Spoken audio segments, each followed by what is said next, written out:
ಬಾಗಲಕೋಟೆ ವಿಧಾನಸಭಾ ಕ್ಷೇತ್ರಕ್ಕೆ ಉಪಚುನಾವಣೆಗೆ ದಿನಾಂಕ ಘೋಷಣೆಯಾಗಿರುವುದರಿಂದ ನೀತಿ ಸಂಹಿತೆ ಜಾರಿಯಾಗಿದ್ದು, ಹೀಗಾಗಿ ನಗರದಲ್ಲಿ ರಾಜಕೀಯ ಪಕ್ಷಗಳ ಮತ್ತು ರಾಜಕೀಯ ನೇತಾರರ ಗಣ್ಯರ ಭಾವಚಿತ್ರ ಮತ್ತು ಫ್ಲೆಕ್ಸ್ಗಳನ್ನು ತೆರವುಗೊಳಿಸಲಾಗುತ್ತಿದೆ ಎಂದು ಜಮಖಂಡಿಯ ನಗರಸಭೆಯ ಪೌರಾಯುಕ್ತ ಜ್ಯೋತಿ ಗಿರೀಶ್ ಅವರು ತಿಳಿಸಿದ್ದಾರೆ.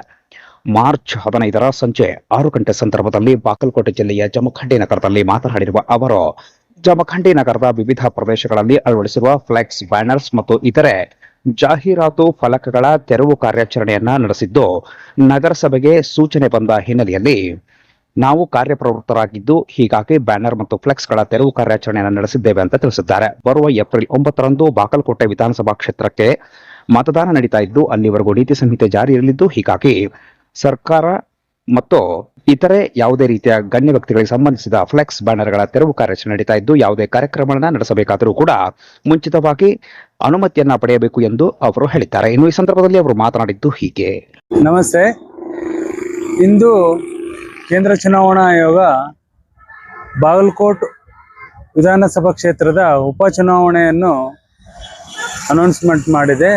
ಹಾಗಾಗಿ ಇವತ್ತಿಂದ ಕೋಡ್ ಆಫ್ ಕಂಡಕ್ಟ್ ಪ್ರಾರಂಭವಾಗಿದ್ದು, ಏಪ್ರಿಲ್ 9ನೇ ತಾರೀಕು ಬಾಗಲಕೋಟೆ ವಿಧಾನಸಭಾ ಕ್ಷೇತ್ರದ ಮತದಾನ ಇರುವುದರಿಂದ ನಾವು ಇಂದಿನಿಂದಲೇ ನಾವು ಕಾರ್ಯಪ್ರವೃತ್ತರಾಗಿದ್ದು, ಯಾವ ನಮ್ಮ ನಗರ ವ್ಯಾಪ್ತಿಯಲ್ಲಿ ರಾಜಕೀಯ ಮುಖಂಡರ ಮತ್ತು ಇವರ ಯಾವುದಾದ್ರೂ ಇತರೆ ಗಣ್ಯರ ಏನಾದರೂ ಬ್ಯಾನರು, ಫ್ಲೆಕ್ಸು, ಬಂಟಿಂಗ್ಸ್ ಇದ್ದರೆ ಆ ಪಕ್ಷಗಳದ್ದು ಅವ್ರಿಗೆ ತೆರವುಗೊಳಿಸ್ಕೊಳಕ್ಕೂ ಹೇಳಿದ್ದೀವಿ. ಈಗ ನಾವು ಕಾರ್ಯಪ್ರವೃತ್ತರಾಗಿದ್ದು ನಮ್ಮೆಲ್ಲ ಸಿಬ್ಬಂದಿ ನಾವೇನು ಈಗಾಗಲೇ ಮಾಹಿತಿ ನೀಡಿದ ಪ್ರಕಾರ ಎಲ್ಲ ಬ್ಯಾನರ್ಗಳನ್ನ ತೆರವು ಮಾಡೋ ಕೆಲಸಗಳನ್ನು ಇಂದಿನಿಂದ ಚಾಲೂ ಮಾಡಿದ್ದೀವಿ.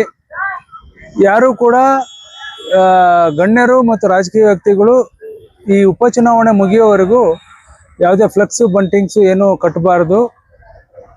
ಏನಾದರೂ ಮಕ್ಕಳ ಸ್ಕೂಲ್ ಕಾರ್ಯಕ್ರಮಗಳು ಏನಾದರೂ ಇದ್ದರೆ ಯಾವುದೇ ಗಣ್ಯರ ಫೋಟೋಗಳನ್ನು ಹೊರತುಪಡಿಸಿ ನಮ್ಮ ನಗರಸಭೆಯಿಂದ ಅನುಮತಿ ಪಡೆದು ನೀವು ಬ್ಯಾನರ್ಸ್ ಕಟ್ಕೊಳಕ್ಕೆ ನಾವು ಈ ಮೂಲಕ ತಿಳಿಸ್ತಾ ಇದ್ದೀವಿ. ಏನಾದರೂ ಕಾರ್ಯಕ್ರಮ ಮಾಡೋದಿದ್ರೂ ಕೂಡ ನಮ್ಮ ಅನುಮತಿ ತಗೊಂಡು ಕಾರ್ಯಕ್ರಮ ಮಾಡಿ ಅಂತಂದು ಈ ಮೂಲಕ ನಾವು ತಿಳಿಸ್ತಾ ಇದ್ದೀವಿ.